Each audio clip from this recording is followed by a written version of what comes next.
Mga katanungan po nating sasagutin.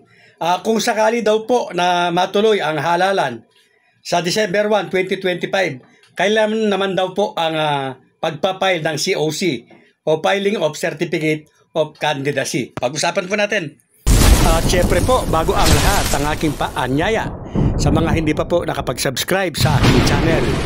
Kayo po ay aking malugod na inaanyayahan na mag-subscribe. Pakiclick po yung notification bell at all para palagi po kayo updated sa aking mga bagong videos.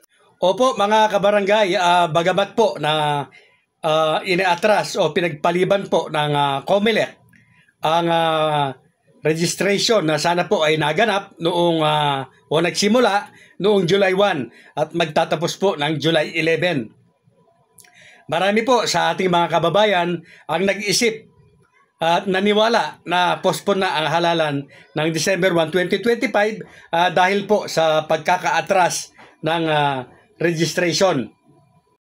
Pero para po sa kaalaman ng lahat mga kabarangay, yung registration lamang po ang iniatras.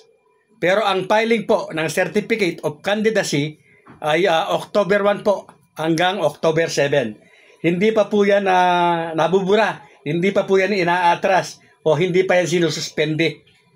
Ang halalan po kapag naganap sa December 1, 2025, October 1 po up to October 7 filing of Certificate of Candidacy. At October 27 hanggang October 31 election period na po yan mga kabarangay. Hindi pa rin po yan binabago ng COMELEC. At sa November 29 po, November 20 hanggang November 29, 2025 campaign period na po. Yes po, legal campaign period na po mga kabarangay.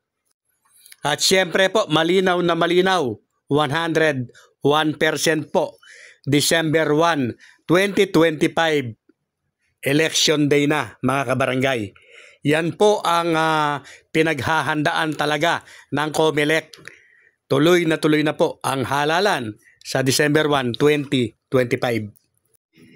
Kaya po sa mga kabarangay na nais po na tumakbo, lalong-lalo na sa mga baguhan, ay palagi ko pong sinasabi sa inyo na kumilos na po kayo, maghanda-handa na po kayo. At kung hindi pa kayo kilala ng lubusan sa inyong mga barangay, mag-ikot-ikot na po kayo, magpakilala na kayo, at ihayag na po na kayo ay may intention po na tatakbo. Ano man po ang inyong tatakbuhin. At ganun din po, mag-aral na po sa batas. Kung ano man kahit kapitan pa ang hahabulin mo. At lalong-lalo na kung kagawad ka. Tingnan mo rin yung pangangailangan ng iyong barangay.